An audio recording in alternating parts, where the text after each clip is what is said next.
گمراہ کرنے والا نہیں اور جسے گمراہ کرے اسے کوئی ہدایت دینے والا نہیں، اور میں گواہی دیتا ہوں کہ ایک اللہ کے سوا کوئی معبود برحق نہیں، اس کا کوئی شریک نہیں، اور میں گواہی دیتا ہوں کہ محمد اس کے بندہ اور رسول ہیں۔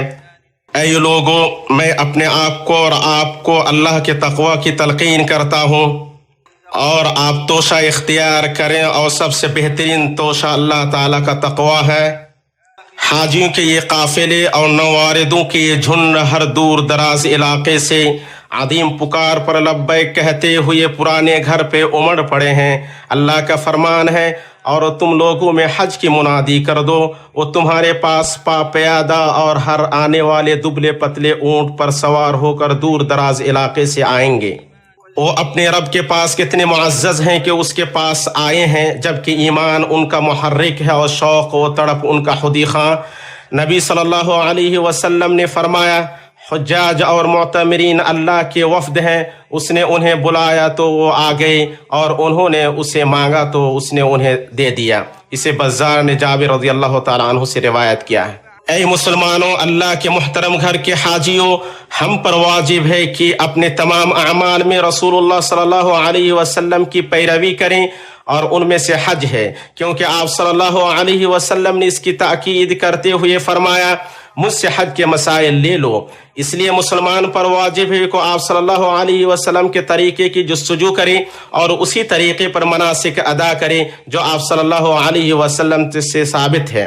آئندہ کل سے ایام تشریق کے آخری دن تک کون کون سے مناسک کی ادائیگی مشروع ہے، ان کی جانکاری کے لیے ہم اس بارے میں آپ صلی اللہ علیہ وسلم کے طریقے کا مختصر تذکرہ پیش کرنے جا رہے ہیں۔ جب آٹھواں دن یعنی یوم الترویہ آیا تو آپ صلی اللہ علیہ وسلم منی روانہ ہوئے۔ وہاں آپ نے ظہر، عصر، مغرب، عشاء اور عرفہ کے دن کی فجر 4 رکعت والی نماز میں قصر کرتے ہوئے ادا کی۔ عرفہ کے دن آپ سورج طلوع ہونے کے بعد منی سے عرفہ کے لیے روانہ ہوئے۔ وہاں آپ نے ظہر اور عصر جمع اور قصر کے ساتھ ادا کی۔ پھر آپ صلی اللہ علیہ وسلم دعا و ذکر کے لیے یکسو ہو گئے یہاں تک کہ سورج ڈوب گیا۔ پھر آپ مزدلفہ کی طرف چل پڑے اور وہاں مغرب اور عشاء کی نماز پڑھی، جس میں عشاء کی نماز قصر کر کے پڑھی۔ مزدلفہ میں آپ نے رات بتائی اور وہاں فجر کی نماز پڑھی اور اللہ کا ذکر کیا یہاں تک کہ روشنی ظاہر ہو کر پھیل گئی۔ پھر آپ صلی اللہ علیہ وسلم وہاں سے سورج طلوع ہونے سے پہلے روانہ ہو گئے، اور قربانی یعنی عید کے دن آپ صلی اللہ علیہ وسلم نے جمرہ یا عقبہ کو کنکری ماری، اپنے ہدی کے جانوروں کو ذبح کیا، سر منوایا اور کعبہ کا طواف کیا۔ ایام التشریق میں منی میں رات گزاری اور سورج ڈھلنے کے بعد تینوں جمرات کو کنکریاں مارتے تھے۔ اللہ کے بندو، حج اسلام کی ان واضح ترین عبادات میں سے ہے جن میں نبی صلی اللہ علیہ وسلم کی آپ کے اقوال، افعال اور احوال میں اتباع و اقتداء جلوگر ہوتی ہے، اور ان عظیم ترین احوال میں سے جن میں رسول اللہ صلی اللہ علیہ وسلم کی اقتداء کی جاتی ہے۔ آپ کے حج میں اپنے رب کے ساتھ احوال ہیں جن کی مختلف صورتیں اور شکلیں ہیں، ان میں واضح ترین مندرجہ ذیل ہیں۔ توحید کو ثابت کرنا اور اس پر توجہ دینا، اور اس میں سے تلبیہ ہے۔ یہ حج کا وہ شعار ہے جو اللہ وحدہ لا شریک کی وحدانیت کے اقرار کو شامل ہے۔ آپ صلی اللہ علیہ وسلم نسک میں داخل ہونے سے لے کر قربانی کے دن جمرہ عقبہ کو کنکری مارنے تک اس کا ورد کرتے رہتے تھے۔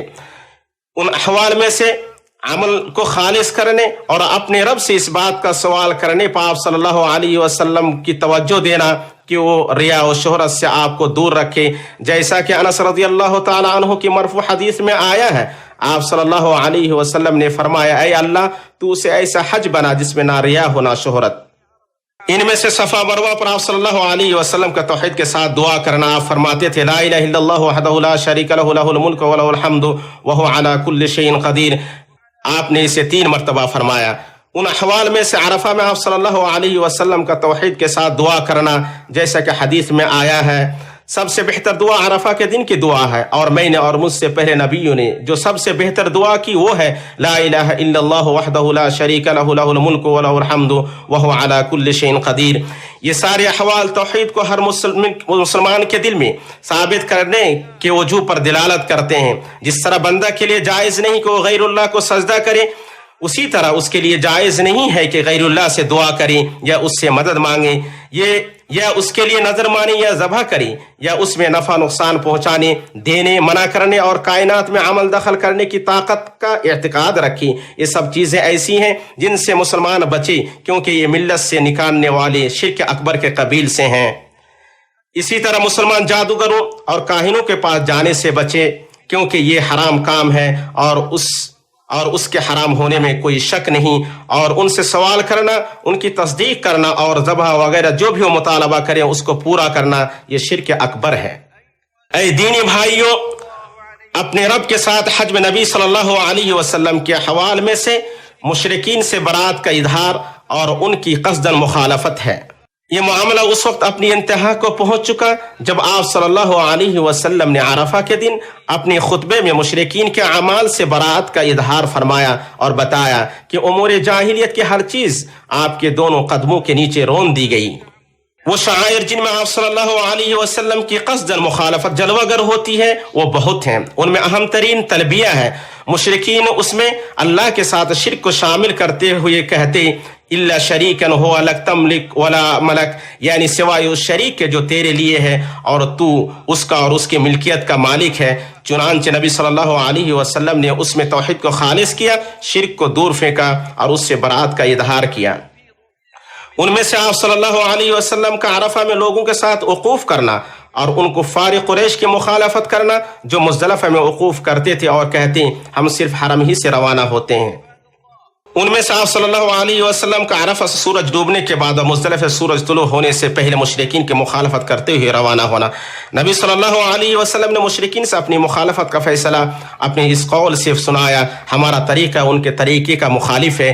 یہ نہ محض دعویٰ تھا اور نہ نعرہ، بلکہ آپ صلی اللہ علیہ وسلم ان کے طریقے کی ہر چیز میں ان کی مخالفت کرتے اور ان کے اقوال و افعال میں ان کی مشابہت اختیار کرنے سے ڈراتے۔ اپنے رب کے ساتھ حج میں نبی صلی اللہ علیہ وسلم کے حوال میں سے کثرت سے التجا اور دعا و مناجات ہے۔ حج میں نبی صلی اللہ علیہ وسلم کو اس کا بڑا حصہ ملا ہوا تھا۔ آپ صلی اللہ علیہ وسلم نے طواف میں اور صفا و مروہ پہ وقوف کے وقت اپنے رب سے دعا کی۔ آپ نے عرفہ کے دن اور اپنی اونٹنی پر سوار ہو کر لمبی دعا کی۔ آپ اپنے سینے کی طرف دونوں ہاتھ اس طرح اٹھائے ہوئے تھے جیسے مسکین کھانا مانگتا ہے۔ اس وقت سے جب سے آپ صلی اللہ علیہ وسلم نماز کے بعد اپنے وقوف کی جگہ پہ کھڑے ہوئے اور سورج کے ڈوبنے تک اور مزدلفہ کے مشعر حرام میں فجر کی نماز پڑھنے کے بعد سے سورج طلوع ہونے سے پہلے بھرپور اجالا ہونے تک اور ایام تشریق میں پہلے 2 جمرات کو کنکری مارنے کے بعد آپ قبلہ رخ ہوتے، لمبا قیام کرتے اور اپنے دونوں ہاتھ اٹھاتے۔ یہ تو تھا سوال والی دعا سے متعلق معاملہ، اور جہاں تک ثنا و ذکر والی دعا کی بات ہے تو آپ صلی اللہ علیہ وسلم نے اسے نسک میں داخل ہونے سے لے کر مدینہ واپسی تک چھوڑا ہی نہیں۔ مسلمان حضرات و خواتین، حج کے اعمال اور شعائر یقیناً اللہ تعالیٰ کے ذکر کے لیے مشروع کیے گئے ہیں۔ آپ صلی اللہ علیہ وسلم نے فرمایا گھر کا طواف، صفا مروہ کے درمیان سعی اور جمرات کو کنکری مارنا یقیناً اللہ کا ذکر قائم کرنے کے لیے مشروع کیا گیا ہے۔ نیز آپ صلی اللہ علیہ وسلم نے فرمایا ایام تشریق کھانے پینے اور اللہ کے ذکر کے دن ہیں۔ اپنے رب کے ساتھ حج میں نبی صلی اللہ علیہ وسلم کے حوالے میں سے اللہ عز و جل کی حدود کے پاس رک جانا ہے۔ اس کی صورتوں میں سے یہ ہے کہ آپ صلی اللہ علیہ وسلم اپنے احرام سے حلال نہیں ہوئے، اس لیے کہ آپ صلی اللہ علیہ وسلم اپنے ساتھ ہدی کے جانور لائے ہوئے تھے اور اپنے صحابہ سے فرمایا تم جانتے ہو کہ میں تم میں سے زیادہ اللہ سے ڈرنے والا، سب سے زیادہ سچا اور سب سے زیادہ نیک ہوں۔ اگر میرے ہدی کے جانور نہ ہوتے تو میں ویسے ہی حلال ہو جاتا جیسے تم حلال ہو رہے ہو، اس لیے تم حلال ہو جاؤ۔ ساری تعریفیں اللہ تعالیٰ کے لیے ہیں جو اپنی تخلیق میں اکیلا ہے، اور اللہ جو چاہتا ہے اختیار فرماتا ہے، اور اللہ نے اس گھر کو لوگوں کے جائے قرار اور جائے امن بنایا۔ اور میں گواہی دیتا ہوں کہ ایک اللہ کے سوا کوئی معبود برحق نہیں، وہ اکیلا ہے، اس کا کوئی شریک نہیں۔ اور میں گواہی دیتا ہوں کہ محمد اس کے بندہ اور رسول ہیں۔ اور اے اللہ، اور اللہ تعالیٰ درود و سلام نازل فرمائے آپ پر اور آپ کی آل پر۔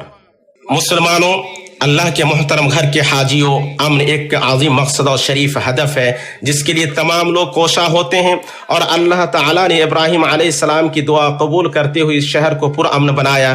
اللہ کا فرمان ہے اور جب ابراہیم نے کہا اے میرے رب اس شہر کو پرامن بنا، اور اللہ عز و جل نے فرمایا اور اس وقت کو یاد کرو جب ہم نے گھر کو لوگوں کے لیے جائے قرار اور جائے امن بنایا، اس نے اس میں ہر چیز کو پرامن قرار دیا، چنانچہ اس کے شکاری جانور کا نہ شکار کیا جائے گا اور نہ بدکایا جائے گا اور نہ اس کے درخت کاٹے جائیں گے۔ آپ صلی اللہ علیہ وسلم نے اس کی حرمت بیان کرتے ہوئے فرمایا نہ اس کے کانٹے کو اکھاڑا جائے، نہ اس کے شکاری جانور کو بدکایا جائے، اور نہ اس میں پڑے ہوئے سامان کو صرف وہی اٹھائے جو اس کی تشہیر کرے، اور نہ اس کے خودنما پودا کو اکھاڑا جائے۔ اور اللہ تعالیٰ نے قریش پر اپنی نعمت کا احسان جتلاتے ہوئے فرمایا کیا ہم نے انہیں پرامن حرم میں جگہ نہیں دی؟ نیز اللہ تعالیٰ نے فرمایا پس وہ اس گھر کے رب کی عبادت کریں جس نے انہیں بھوک سے کھانا کھلایا اور ڈر سے امن دیا۔ قریش اللہ کے اس حرمت والے شہر میں امن و امان میں زندگی بسر کر رہے تھے، جبکہ لوگ ان کے ارد گرد سے قتل اور بے گھر کر کے اور خون بہا کر اچک لیے جاتے تھے۔ اللہ سبحانہ و تعالیٰ نے فرمایا کیا انہوں نے نہیں دیکھا کہ ہم نے ایک پرامن حرم بنایا ہے جبکہ ان کے ارد گرد سے لوگ اچک لیے جاتے ہیں؟ تو کیا وہ باطل پر ایمان رکھتے ہیں اور اللہ کی نعمت کا انکار کرتے ہیں؟ اور اللہ تعالیٰ نے نبی صلی اللہ علیہ وسلم کے صحابہ پر احسان جتلاتے ہوئے فرمایا اور اس حالت کو یاد کرو جبکہ تم زمین میں قلیل تھے، کمزور شمار کیے جاتے تھے، اس اندیشے میں رہتے تھے کہ تم کو لوگ اچک نہ لیں، سو اللہ نے تم کو رہنے کی جگہ دی اور تم کو اپنی نصرت سے قوت دی اور تم کو نفیس چیزیں عطا فرمائے تاکہ تم شکر کرو۔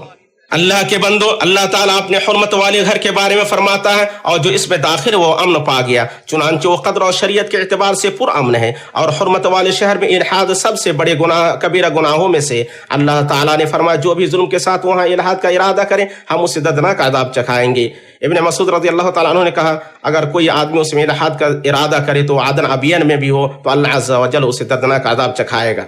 بھائیوں اور بہنوں، حرمت والے شہر میں سب سے بڑے الحاد میں سے جاہلی نعرہ بلند کرنا، ملک کے امن کو درہم برہم کرنے کی جستجو کرنا، اس کے شہریوں اور باشندوں کے درمیان خوف و دہشت اور بے چینی پھیلانا، اس میں بد نظمی پیدا کرنا، بد امنی پھیلانا، حجاج پر عبادت کا ماحول مقدر کرنا اور سیاسی حساب کتاب چکانے اور مذہبی کینہ کے لیے اس عظیم موسم کا استحصال کرنا۔ اس لیے اے مسلمانوں، آپ اللہ کے محترم گھر کے حاجی کو جو اللہ کے مہمان ہیں کسی بھی طرح کی تکلیف پہنچانے سے بچیں، اور آپ سے کوئی ایسا برتاؤ صادر نہ ہو جو آپ کے مسلمان بھائی کے قتل کی بات تو دور اس کی حرمت کی پامالی کا سبب بنے۔ اور جب آپ صلی اللہ علیہ وسلم نے مومن کو ہراساں کرنے سے منع فرمایا تو پھر اس جرم کا کیا ہوگا جو اس سے بڑا ہے؟ آپ صلی اللہ علیہ وسلم نے فرمایا دنیا کا زوال اللہ کے نزدیک ایک مومن انسان کے ناحق قتل سے ارزاں ہے۔ ایک دوسری روایت میں اگر تمام آسمان اور زمین والے کسی ایک مسلمان کے قتل میں شریک ہوں تو اللہ تعالیٰ ان سب کو جہنم میں داخل فرمائے گا۔ اور نبی صلی اللہ علیہ وسلم کعبہ کا طواف کرتے ہوئے فرماتے تھے کہ تو کتنا پاکیزہ ہے، تیری خوشبو کتنی اچھی ہے۔ اے اللہ کے بندو، اللہ تعالیٰ کے احسان میں سے اور اللہ کے فضل میں سے یہ ہے کہ ان ایام میں ہم نیک عمل کا توشہ لے رہے ہیں اور اللہ تعالیٰ کی قربتیں حاصل کر رہے ہیں، اور ان 10 دنوں میں صرف چند دن باقی رہ گئے ہیں۔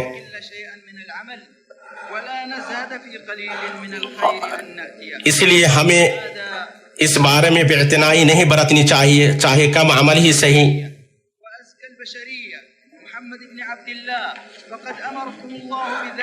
آپ درود و سلام پڑھیں رہنمائی کرنے والے اور ڈرانے والے روشن چراغ پر، خصوصاً اس دن میں اور سارے دنوں میں اللہ تعالیٰ نے فرمایا بے شک اللہ اس کے فرشتے نبی پر درود بھیجتے ہیں، اے وہ لوگ جو ایمان لائے ہو ان پر درود بھیجو اور خوب سلام پڑھو۔